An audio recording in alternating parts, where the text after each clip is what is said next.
Hi friends, स्वागत है आपका अपने YouTube channel cricket talk with Sumit पे, जहां पर हम क्रिकेट के एक इन डेप्थ एनालिसिस करते हैं और अपनी एक व्यू पॉइंट रखते हैं जो भी गतिविधियां क्रिकेट फील्ड पर हो रही होती है या फिर क्रिकेट फील्ड के बाहर हो रही होती है। तो आज दोनों मैच खेला जाना था, India versus Australia and Pakistan versus England का। इंडिया ने ऑस्ट्रेलिया को करारी शिकस्त दी है और एक बैटिंग पैराडाइज पिच पर जहां पर उन्होंने टॉस जीता और ऑस्ट्रेलिया को सबसे पहले तो निमंत्रण दिया कि वो पहले बल्लेबाजी करे और ये मैच शॉर्ट रखा गया। बारिश की वजह से शॉर्ट हुई, समय इसमें बहुत सारा खराब हुआ, उसकी वजह से इसको 8 ओवर का मैच किया गया। तो 8 ओवर के मैच में कैसे अप्रोच होना चाहिए, क्या होना चाहिए, ये किसी को नहीं पता होता है और हमेशा जो बैटिंग फर्स्ट करती है वो टीम फंस जाती है और ना चाहते हुए भी एक ऐसा टोटल दे देती है जिसके कारण वो चेज हो जाता है। तो ऐसा आज के मैच में बिल्कुल नहीं था। 90 रन 8 ओवर में होते हैं, अच्छे खासे रन होते हैं, ऐसा नहीं मैं बोलूंगा कि बहुत होते हैं, लेकिन अच्छे खासे होते हैं कि यहाँ पे आप डिफेंड कर सकते हो, क्योंकि आपके पास रैंक्स में उन 8 ओवर में आपके 4 ओवर पैट कमिंस के थे और जॉस हेजलवुड के थे। वो आप उसको डिफेंड नहीं कर पा रहे हो, तो that means something wrong in Australian rank also. तो यहां पर हम बात करेंगे तो सबसे पहले तो जब टॉस जीत करके रोहित शर्मा ने फिंच को आमंत्रण किया तो वहां पर कैमरून ग्रीन और फिंच ने थोड़ी सी अच्छी स्टार्ट की और पहला ओवर हार्दिक पांड्या करने आया। पहले ओवर में 10 या 11 रन बने थे। उसके बाद सेकंड ओवर अक्षर पटेल को दिया गया। एक अच्छा चॉइस था वहां पर अक्षर पटेल, क्योंकि अक्षर पटेल जो बॉलर है ना, उसको मैं देखता आ रहा हूं लास्ट 8-9 साल से कि वो जब वो पंजाब किंग्स के लिए भी खेलते थे या भी दिल्ली कैपिटल्स के लिए खेल रहे हैं, वो पावर प्ले में भी बॉलिंग कर सकते हैं। वो एक लग्जरी प्रोड्यूस करते हैं आपको कि आप अपने बॉलर को रोटेट कर सकते हो और कहीं पे भी उनको बॉलिंग करा सकते हो, क्योंकि जनरली होता क्या है कि स्टार्टिंग के ओवर में आपको पेसर से बॉलिंग स्टार्ट करते हो, क्योंकि बॉल नया होता है, हार्ड होता है, तो यही सोचा जाता है कि पेसर आपके वहां पे स्विंग कराएंगे तो आपको इफेक्टिव रहेंगे। लेकिन अक्षर पटेल उस टाइप के बॉलर है ना कि वो न्यू बॉल के साथ भी आपका बहुत अच्छा बॉलिंग कर सकता है। ये जो क्वालिटी है वो अश्विन में हुआ करती थी। अश्विन हमेशा ऐसे ही बॉलिंग करते थे कि वो पावर प्ले में दूसरा ओवर तीसरा ओवर फेंकने आते थे और एक अच्छा सेटअप तैयार करके आउट करते थे बैट्समैन को। तो वही अक्षर पटेल भी यहाँ पे करते हैं, वो बैट्समैन को देखते हैं, एनालाइज करते हैं और उसके बाद वो बॉलिंग करते हैं। जैसे लास्ट मैच में उन्होंने ये किया था कि वो आगे पटक रहे थे, क्योंकि उनको स्वीप्स एंड रिवर्स स्वीप खेल रहे थे बैट्समैन, तो वो आगे बॉल कर रहे थे ताकि बैट से मिस हो और पैड पे लगे और वहां पे उनको एलबीडब्ल्यू मिले। आज के मैच में उन्होंने थोड़ा सा बॉल को लेंथ को खींचा और बॉल थोड़ा सा दब के आ रहा था, मतलब लो बाउंस हो रही थी, तो उतना बैट पे हिट करना उतना आसान नहीं होता जिस तरह से मोहाली पे ट्रू बाउंस थी। बॉल पिच हो रही थी और एकदम करेक्ट बाउंस पे आ रहा था और खेलना बहुत आसान हो रहा था। तो वैसे पिचेस पे आप 220 रन भी बना लोगे तो वहां पे डिफेंड नहीं किया जा सकता है, क्योंकि ट्रू बाउंस होती है। तो बैट्समैन का अगर दिन अच्छा है तो वो किसी ना किसी का चल जाता है। और जिस तरह से फॉर्म में कैमरून ग्रीन थे और आपके मैथ्यू वेड चल रहे थे, उस फॉर्म पे उस गिवन डे पे कभी भी वो आपको मैच जीतने नहीं देते, जो मोहाली पे हुआ। तो आज वैसे ही फिर अक्षर पटेल जैसे ही आते हैं तो थोड़ा सा बैट्समैन अनकंफर्टेबल होता है, क्योंकि रन वो नहीं बना पा रहे थे। तो कैमरून ग्रीन शॉट खेल करके दौड़ मतलब रन लेना चाह रहे थे और वो उसी रन लेने के चक्कर में वो रन आउट भी हुए वहां पे। तो पहला विकेट इंडिया को उनके रूप में मिला। फिर उसी ओवर में मैक्सवेल का विकेट लिया, जो मैं बात कर रहा हूँ कि जो थोड़ी सी पीछे करी हुई गेंद पर, मतलब थोड़ी सी लेंथ को उन्होंने शॉट रखा था और वहां से वो जोटर कर रहे थे कि बॉल थोड़ा सा स्किड हो रहा था और थोड़ा लो हो रहा था और सीधा वो स्टंप पे आ रहा था। अगर वो पैड पे आता तो एलबीडब्ल्यू करा दे जाते, नहीं तो वो बोल्ड थे। तो वहां पर मैक्सवेल का जब मैक्सवेल का विकेट गिरा तो वहां पर अगले बैट्समैन टिम डेविड को भेजा गया। नेक्स्ट ओवर में फिर टिम डेविड का भी विकेट अक्षर, नेक्स्ट ओवर तो चहल करने आए थे, फोर्थ ओवर में फिर टिम डेविड का भी विकेट उन्होंने लिया। और फोर्थ ओवर में एक समय पे ऐसा लग रहा था कि ये फर्स्ट टाइम इन हिस्ट्री हो सकता है कि 8 ओवर के मैच में विकेट मिडन किसी बॉलर को मिल रही हो। लेकिन लास्ट बॉल पर मैथ्यू वेड ने उनको 4 लगाया, बाउंड्री लगाया और वो 4 ही रन उस ओवर में गए और एक विकेट भी वहां पे मिला टीम को। तो उस तरीके से टीम का टोटल आगे बढ़ना चालू हुआ। फिर वापसी होती है आपके 5वें ओवर में जसप्रीत बुमराह की, जो कि ऐसा देखकर लगा कि वो पूरे फिट है और पूरे मतलब जान लगा रहे हैं बॉलिंग करने में। उनके यॉर्कर्स प्रॉपर गिर रहे थे, जो स्लोवर वन है वो भी सही आ रहे थे। एक कंप्लीट बॉलर मुझे नजर आ रहे थे और देखकर लग रहा था कि बॉस ये चीज टीम इंडिया में मिसिंग थी। और वो जब वो आ गई है तो अब यहां से अर्शदीप को आपको लाना होगा, अर्शदीप को आपको खिलाना होगा और वहां से अटैक अगर आएगा बुमराह और अर्शदीप का तो फिर उनको मारना इतना आसान नहीं होगा। हर्षल पटेल एट टाइम्स कभी कभी वो अपने लिंक को शॉर्ट कर लेते हैं या पिक कर लेता है बैट्समैन, तो उनको हिट करना आसान होता है, लेकिन अर्शदीप को हिट करना उतना आसान नहीं होगा। He is not an ordinary bowler यार, यह आपको मानना पड़ेगा। वो नेक्स्ट जसप्रीत बुमराह बनने की उसकी पूरी की पूरी सलाहियत है। उसको आप वेस्ट ना करें, जाया ना करें, उसको आप टीम रैंक्स में लें, मैच खिलवाएं उसको आप डेथ का बॉलर बनाइए, देखिए वो आपके लिए क्या रिजल्ट प्रोड्यूस करके देता है। उसके पास स्विंग भी है, पेस भी है, यॉर्कर भी है, सारा कुछ उसके पास अवेलेबल है। और इस यंग टैलेंट पे अगर हम बैंक करते हैं तो हम, ऐसा नहीं है कि मार नहीं पड़ेगी, मार सबको पड़ती है यार, आज किसको नहीं पड़ी है। मतलब पैट कमिंस जैसा बॉलर को भी आपको मार, मतलब जॉस हेजलवुड को जब धो दिया गया यार पहला ओवर में 3 छक्के, किसको लगता है यार। तो यहां पर आपको बैक करना पड़ेगा। आपको अर्शदीप को कैच छूट गए उसके, वो अलग मैटर है, थोड़ा सा मेंटली वो भी डिस्टर्ब होगा। जब पाकिस्तान वाले मैच में कैच छूटा था अर्शदीप से, तो वो चीज होती रहती है। तो उसी तरह लास्ट ओवर में फिर हर्षल पटेल को जब बॉलिंग करने आए तो आपके 20 रन उन्होंने दिए। उस ओवर में 3 छक्के लगाए मैथ्यू वेड ने। मैथ्यू वेड यार ये बैट्समैन मतलब ना अपने गिवन डे पर किसी के भी बखियां उधेड़ सकता है। ये वो टाइप का है ना कि I don't care whatever you are, whoever you are, I will play my shots. उसने शाहीन शाह अफरीदी को भी 3 छक्के लगाए थे। पिछले मैच में भुवी को 3 चौके लगाए और आज के मैच में हर्षल पटेल को 3 छक्के लगाए। ये वो बॉलर है ना कि मैंने अपनी रहने नहीं देनी है और तेरा मैं ख्याल करूंगा नहीं, मतलब अपनी इज्जत की वो वाट लगा देता है।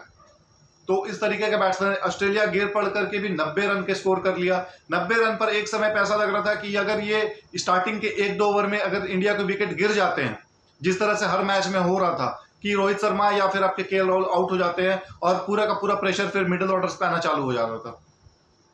तो यहां पर देखते हुए जो पहला ओवर था हेजलवुड का, उसमें एक मास्टर स्ट्रोक रोहित शर्मा ने खेला कि स्टार्टिंग पे ही अटैक किया जॉस हेजलवुड को। नथिंग उनको रेस्पेक्ट मिली। कोई उनको ये नहीं कि हाँ ये जॉस हेजलवुड है, नंबर 1 T20I बॉलर है, नंबर 1 टेस्ट बॉलर है, कोई रेस्पेक्ट नहीं, कोई ड्यू रेस्पेक्ट नहीं दिया और सीधा स्ट्रेट अवे स्ट्राइक पर करने गए। और जब बॉल कनेक्ट हो रहा था ना उन पे, तो उसी समय लग रहा था कि ये बॉल रोहित शर्मा जो फॉर्म से जूझ रहे हैं वो फॉर्म में वापस आने के ये सब संकेत होते हैं जब आपका बैट पर बॉल आता है और हिट करता है। तो उस जगह पर जब 2 छक्के रोहित शर्मा ने मारे और 1 छक्का केएल राहुल ने मारा, तो आपका जो स्कोर बोर्ड का जो प्रेशर होता है जो 90 रन का, वो वहीं पे उन्होंने खत्म कर दिया। पहला ओवर में 20 रन उन्होंने बटोरे थे। उसके बाद अगले ओवर में जब पैट कमिंस बॉलिंग करने आए, उस ओवर में भी बाउंड्री एंड चौके लगे, तो पूरा का पूरा स्कोर बोर्ड का प्रेशर आपका रिलीज हो गया। 3 ओवर में मेरे पे ख्याल से आसपास इंडिया ने ऑलमोस्ट 40-45 रन स्कोर कर लिया था, तो ऑलमोस्ट मैच आपका वहीं पे आ गया था। अब बस बात यह थी कि खड़े रहना है और स्कोर अपने आप आएगा। लेकिन जो चौथा ओवर जब जैम्पा फेंकने आए, वहां पर इंडिया ने 2 विकेट लूज की। पहला तो आपके थर्ड ओवर में ही जैम्पा ने केएल राहुल को लास्ट बॉल पर आउट किया था। उसके बाद 4th ओवर में डैनियल सैम्स बॉलिंग करने आए। उसके ओवर में एक बाउंड्री भी विराट कोहली ने निकाली थी, जो स्ट्रेट उन्होंने हिट किया था उसको। मतलब वो जो चौका था वो प्योर टाइमिंग से चौका मारा था उन्होंने, कोई हार्ड हिटिंग नहीं थी, कोई एफर्ट लगा करके सिर्फ टाइम किया था बॉल को और बॉल बाउंड्री के पार। वहां पे मैक्सवेल जैसे जो स्ट्रॉन्ग फील्डर है, जो तेज और फुर्तीले फील्डर है, उनको तक कोई मौका नहीं मिल पाया रोकने का। मतलब एक होता है ना कि चलो डाइव मारा और उसके बाद बाउंड्री चली गई, वो डाइव मारने तक का मौका नहीं मिला था। वो फ्रेम तक में नजर नहीं आ रहा था टीवी में कि वो फील्डर वहां पर है कि नहीं है। तो वो इस तरीके से वो टाइमली शॉट था। तो ये जब शॉट्स लगते हैं तो पता चलता है कि बैट्समैन फॉर्म में है। उसके बाद जैम्पा ने अगले ओवर में जब बॉलिंग करने आया, तो वहां पर पहला बॉल पे ही विराट कोहली ने बाउंड्री फिर से आगे निकल करके स्टेप इन करके स्ट्रेट उनको हिट किया। लेकिन दूसरे बॉल पर फिर जैम्पा ने वापसी की और गूगली मारी। विराट कोहली ने अपना जो बैट का जो फेस था वो बहुत जल्दी क्लोज कर दिया था और वो एक बैट एंड पैड के बीच में गैप बना और वो सीधे विकेटों में के बीच में पाए गए और बोल्ड हो गए वहां पे वो। तो वहां पर इंडिया को थोड़ा सा झटका लगा कि यहाँ पर, लेकिन रोहित शर्मा ने अपनी कामनेस वहां बरकरार रखी और रोहित शर्मा ने ये चीज एफर्ट डालकर दिखाई कि मैं यहाँ पर जब तक खड़ा हूं तब तक मैच को आप नहीं जीत सकते। तो वो जो कामनेस होता है ना क्रीज पर रहने का और स्कोर बोर्ड का प्रेशर ना आने देना, वो रोहित शर्मा ने इस मैच में बखूबी किया। यहाँ पर आपको उनको क्रेडिट देना होगा कि रोहित शर्मा ने यहाँ पर अपनी इन्फ्लुएंसल और अपनी कैप्टनसी जो रिस्पॉन्सिबिलिटी वो पूरी निभाई। उसके बाद जब पहले रोहित शर्मा सॉरी विराट कोहली आउट हुए, विराट कोहली के बाद अगली ही बॉल पर सूर्य कुमार यादव ने रैश शॉट खेला और वो शॉट उस जगह पे नहीं बनता था, क्योंकि जैम्पा पहले ही भांप लिए थे कि वो स्वीप करने जा रहे हैं, तो उन्होंने बॉल को आगे पिच किया, और जब आगे बॉल पिच होता है ना, स्वीप लगती नहीं है, बैट मिस होता है एंड या तो पैड पे या तो फिर विकेट के ऊपर। और उस समय पे अंपायर ने कोई गलती नहीं की और अंपायर ने सीधा उनको आउट दिया। डिस्कशन हुआ, वहां पे रोहित शर्मा ने उनको नजर भी आया कि रोहित शर्मा ने उनको यही बोला कि यार ये शॉट नहीं खेलना था, लेकिन उन्होंने यही बोला कि मुझे लगा ऐसा कि मैं इस बॉल को मार सकता हूं, इसलिए मैंने ये शॉट खेला। बट ये मुझे देखकर अच्छा लगा कि यार सभी बैट्समैन अपने इंटेंट पे जा रहे थे, दे वर गोइंग फॉर रन्स। वहां पर कोई भी अपनी इनिंग की सेल्फिश इनिंग खेलने नहीं आ रहा था, कोई भी अपने आप सेट करने नहीं आ रहा था, सभी रन्स के लिए जा रहे थे। इंडिया को जिताना उनका प्राइमरी गोल था, क्योंकि सीरीज ऑन द लाइन थी। तो जब यहाँ पे सूर्य कुमार यादव आउट हुए, वहां पे थोड़ा सा प्रेशर इंडिया पे बना, और एक समय पे जैम्पा हैट्रिक पे भी थे, फिर उस हैट्रिक बॉल को हार्दिक पांड्या ने निगेट किया, सिंगल लिया उस बॉल पर, और उस ओवर में ज्यादा रन नहीं बन सके, सिर्फ 4 या 5 ही, एक बाउंड्री जो विराट कोहली ने लगाया था उसको मिला करके भी 5 या 6 रन ही इस ओवर में आए थे। और स्कोर बोर्ड का प्रेशर फिर से इंडिया पे दिखने लगा था कि 5 ओवर में टोटल आपके 58 रन ही बने थे, और लास्ट के 3 ओवर में इंडिया को ऑलमोस्ट 34 से 35 रन चाहिए थे जीतने के लिए। तो यहां पर जब 33 रन रह गए थे, तो उसके बाद जो बॉलर आए वो थे शॉन एबट। शॉन एबट ने उस ओवर में हार्दिक पांड्या को खुल करके रन लेने का मौका नहीं दिया, 1-2 वाइड भी गिरी, लेकिन उसके बाद भी आपके 2 ओवर में 22-23 रन रह गए थे, और ज्यादा रन उन्होंने नहीं दिया, 10 रन के आसपास उन्होंने रन दिया और अपना काम उन्होंने बखूबी कर करके वो चले गए। उसके बाद बचते हैं आपके लास्ट के 2 ओवर, जिसमें इंडिया को ऑलमोस्ट 22-23 रन चाहिए होते हैं।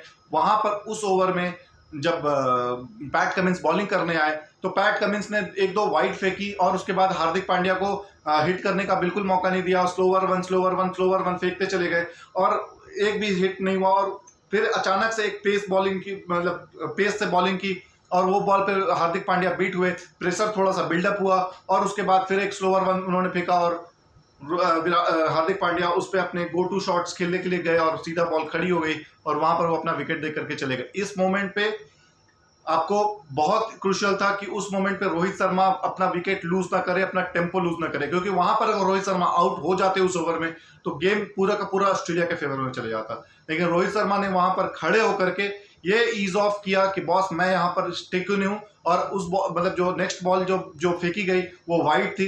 वाइड के बाद जब अगली बॉल, लास्ट बॉल फेंकनी थी पैट कमिंस को, उन्होंने स्लोवर वन फेंकी, उसको रोहित शर्मा ने एग्जैक्टली अपना फील्डर को गैप में पोजीशन देखते हुए पॉइंट की तरफ खेला, और वहां पर थर्ड मैन की तरफ उन्होंने बाउंड्री बटोरी। उस बाउंड्री से टीम इंडिया में एक कामिंग इन्फ्लुएंस आया कि बॉस अब सिर्फ मैटर ऑफ रन्स का बात हो गया है, कि अब यहाँ पर हमको 6 बॉलों पर 9 रन ही जीतने के लिए चाहिए।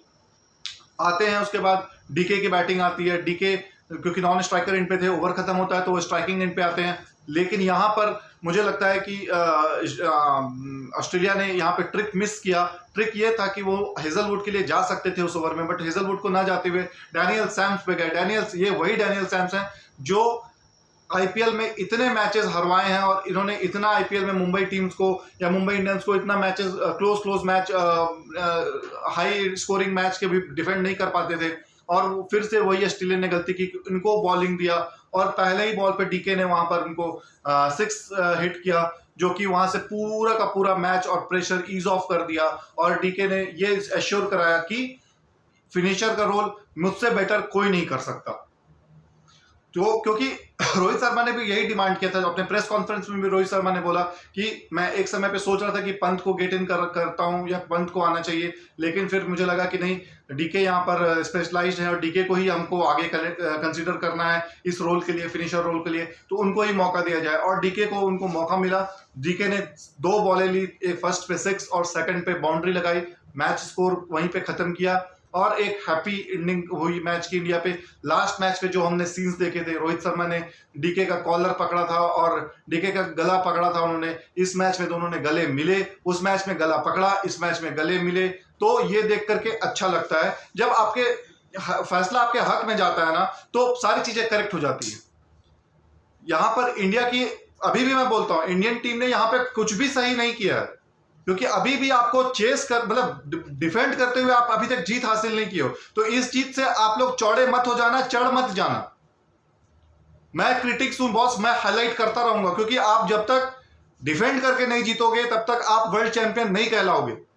आपने जीता, ठीक है, मुबारक है आपको, मैं उस चीज के लिए नहीं बोलता, मैं I am very happy, but मेरे लिए जीत उस दिन मैटर करेगी जब आप डिफेंड करोगे टोटल को, और डिफेंड करना शुरू करोगे ना तो आपको कॉन्फिडेंस आएगा, और उसके बाद फिर आपको लगेगा टॉस फैक्टर कोई मैटर नहीं करता, आप हमको फर्स्ट बैटिंग कराइए या फर्स्ट बॉलिंग कराइए, हम मैच को ले जाएंगे।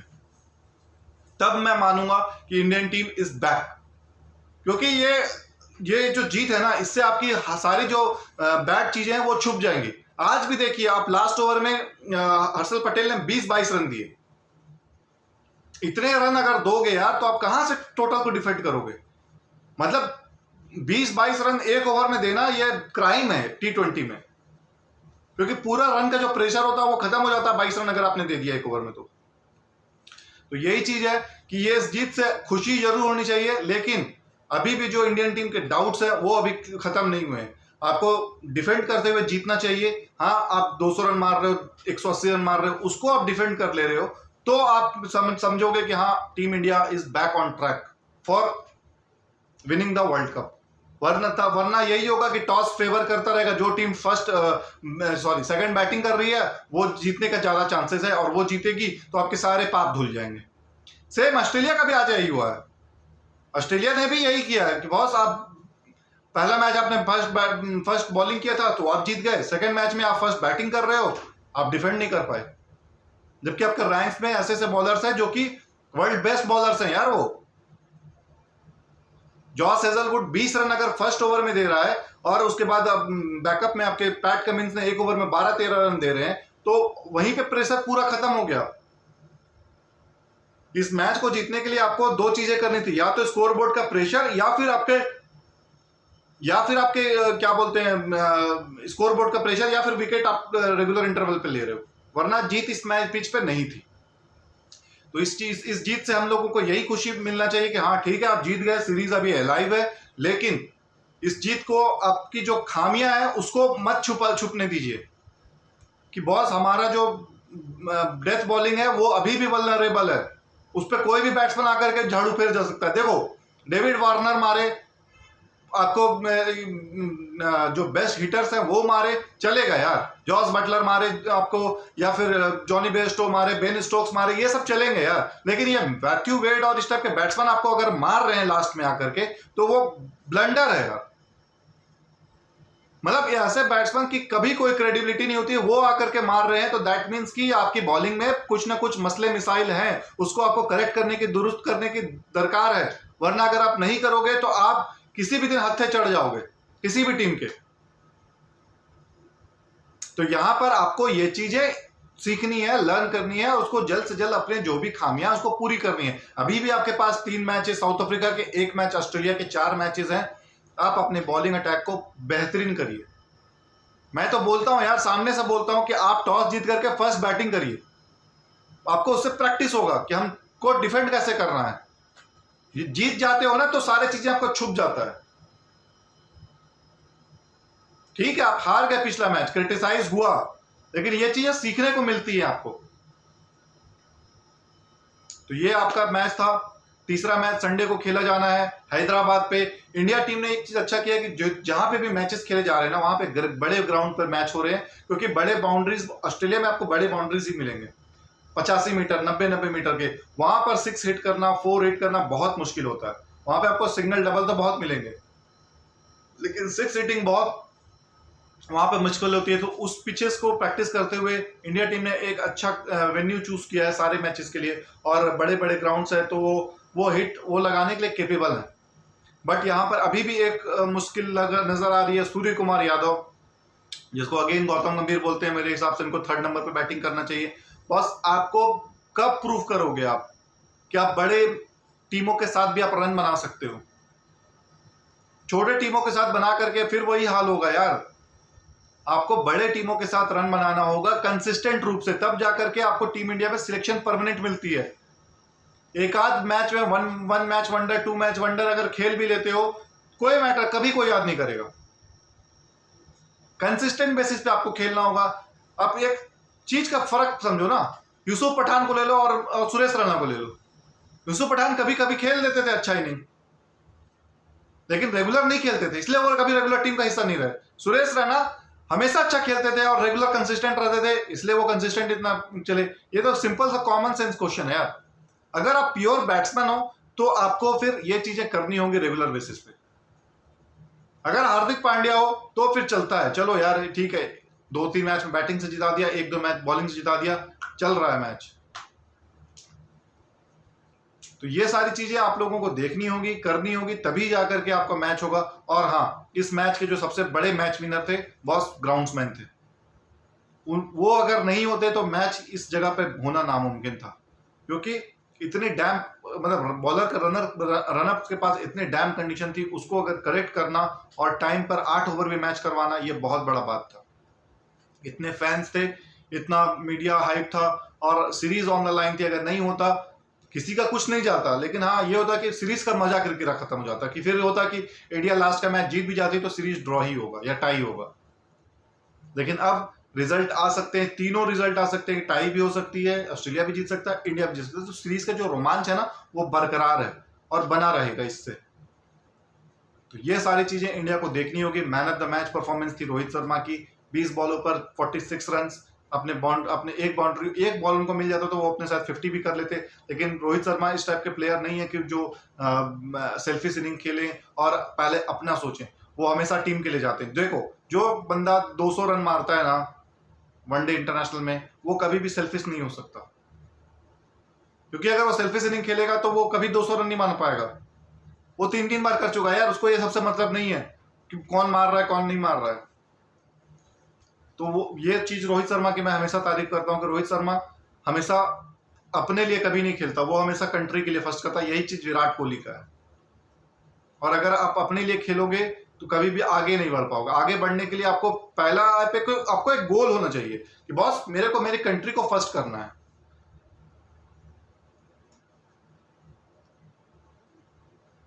तो इस जगह पर इंडिया के पास बैटिंग अभी भी बाकी थे, पंत था, अक्षर पटेल था, स्कोर हो जाते, लेकिन नया बैट्समैन को आकर के तुरंत चार्ज करना वो बड़ा डिफिकल्ट हो जाता।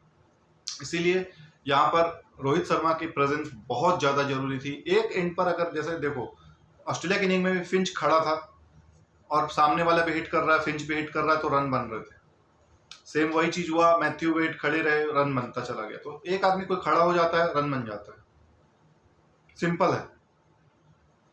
अगर ये नहीं हो रहा है तो फिर पूरी टीम में आपके में प्रॉब्लम है। चलिए, इंडिया ने तो मैच जीत लिया है, अब बात करते हैं पाकिस्तान और इंग्लैंड की। इंग्लैंड ने आज जबरदस्त बाउंस बैक किया। सबसे पहले तो 220 रन के आसपास पहुंची और पाकिस्तान को जो लास्ट मैच में वो 10-20 रन शॉर्ट रह गए थे, वो आज रन पूरे किए। और उसके बाद जो 220 रन का जो प्रेशर था, वहां पर पाकिस्तान ऑलमोस्ट बॉक डाउन हो गई। और यहाँ पर मैं पाकिस्तान बैटिंग की फेलियर नहीं बोलूंगा, ये पूरी की पूरी मैच जो थी वो बॉलिंग यूनिट ने हराया है। यहाँ पर बाबर आजम और या फिर रिजवान को क्रिटिसाइज मैं नहीं करूंगा, या मैं ये भी नहीं बोलूंगा कि ये पिछले मैच इतना अच्छा खेले अभी कैसे भाग लो। यहाँ पर पूरे की पूरी रिस्पॉन्सिबिलिटी बॉस बॉलर्स की थी। आप कैसे 2 मैचेस में और ऐसे बैट्समैनों के साथ आप खा सकते हो यार? उसके बाद आप उम्मीद करते हो कि आपको आपके बैट्समैन जिताते रहेंगे? नवाज था आपके पास, उस्मान कादिर था, उसके बाद आपके पास पेसर में हसनैन है, उसके बाद आपके पास हारिश रऊफ है, आपके पास शाहनवाज दहानी है। उसके बाद भी अगर आप 200-220 रन बनवा रहे हो तो बॉस आपके बॉलिंग में कोई ना कोई प्रॉब्लम है। शाहनवाज दहानी 4 ओवर में 62 रन, यार इतने रन कौन देता है यार, वो भी ऐसी पैथेटिक इंग्लिश टीम के साथ। सी टीम है यार ये इंग्लैंड की, शर्म करनी चाहिए यार बॉलिंग यूनिट को आपकी। कब तक आपको बैट्समैन आपको बचाते रहेंगे, डिफेंड करते रहेंगे और बैट्समैन आपको चलाते रहेंगे यार? आपको एक जेलअप होना पड़ेगा यार कि रिस्पॉन्सिबिलिटी कर लीजिए। आपको टीम बैक कर रही है, आपको फैंस बैक कर रहे हैं, तो आपको भी फर्ज बनता है कि मेरे को अपनी जगह पर खिलाना है। तो बॉलर्स बैट्समैन को, मेरे को अपोनेंट को, मेरे को 170-150 के ऊपर नहीं जाने देना है। कब तक? चलो एक देखो 150 170 पे अगर आप ढांप देते हो ना अगली टीम को, तो आपका 90% जितना आपका ऐसे ही हो जाएगा। एक आध मैच में आप पीट भी गए तो वहां पर आपको बैट्समैन बचा लेगा। सिंपल सा थ्योरी है यार। कपड़े फटते हैं ना तो दर्जी उसको सिल सकता है, कपड़े फटेंगे तो दर्जी उसको सिल देगा, लेकिन जब आसमान फट जाता है तो कोई दर्जी उसको नहीं सिल पाएगा। आप हर बार आसमान फाड़ देते हो और फिर दर्जी को बोलते हो सिल दो यार, तो बाबर आजम और रिजवान आपके कितने बार आपके दर्जी बनते रहेंगे यार। आपने जबरदस्ती का अननेसेसरी उन प्लेयर्स पर प्रेशर डाला हुआ है कि आपको हर मैच में रन बनाना है, हर मैच में रन बनाना है, तभी आप जीतोगे, तभी आप चलोगे। ऐसा नहीं चलेगा ज्यादा दिन तक, ऐसा नहीं होने वाला। आपके बॉलिंग यूनिट का मैं आपको स्कोर कार्ड, उस्मान कादिर, आपको ये देखिए, आप अपने होम ग्राउंड में मैच खेल रहे हो यार, उसके बाद भी आप 220 225 रन पिटवा रहे हो।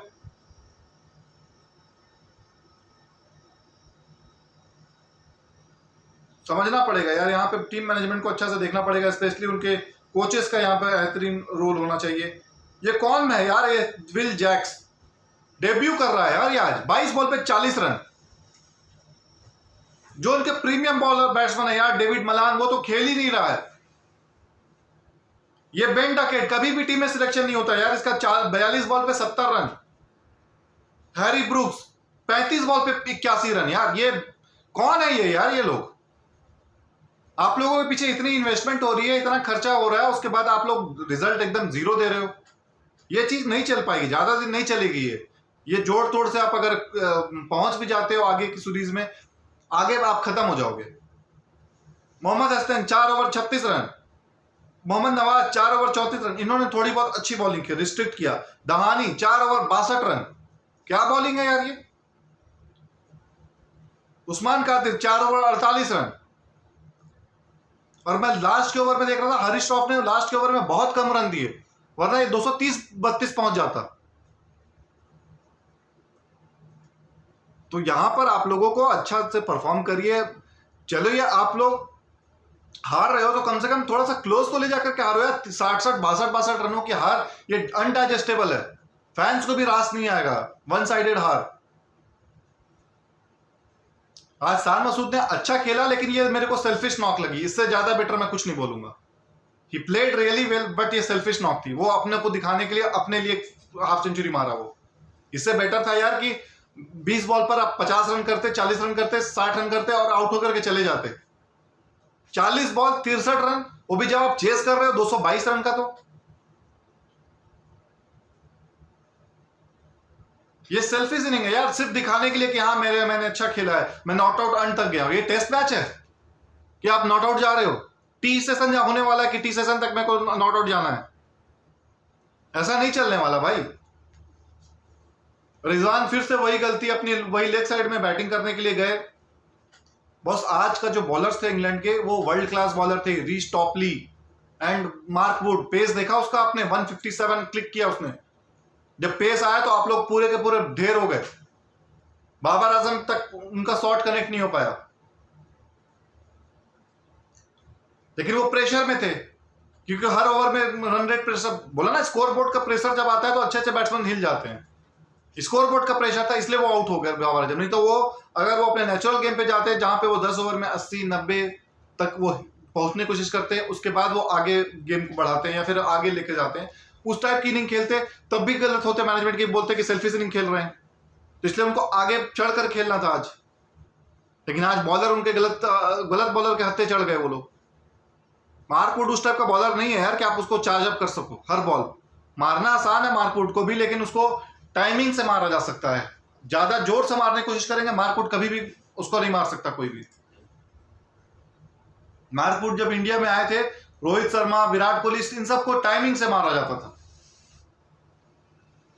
बहरहाल ये उनका फर्स्ट असाइनमेंट है, जहां पर पाकिस्तान क्रिकेट ने 150 वाला बॉलर खेला, 155 वाला बॉलर खेला है आज। तो वो भी धीरे धीरे सीखेंगे।